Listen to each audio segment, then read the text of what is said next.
Сегодня в республике очередной единый информдень. Одна из главных тем для обсуждения с населением – индексация тарифов на коммунальные услуги в следующем году. С коллективом Республиканской стоматологической поликлиники встретилась временно исполняющая обязанности руководителя Государственной службы Чувашии по конкурентной политике и тарифам Алина Елисеева.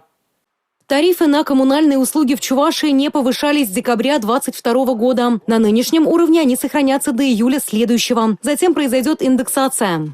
Тарифная политика в республике направлена на обеспечение доступности коммунальных услуг для населения и в то же время на соблюдение баланса интересов между ресурсоснабжающими организациями и потребителями. Плановое изменение тарифов произойдет с 1 июля 2024 года.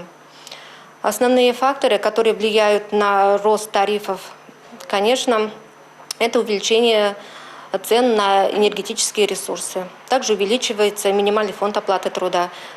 Все это влияет на рост тарифов. Хочу отметить, что в Чувашской республике вот этот рост не превысит установленные Федеральной антимонопольной службой 9,6%.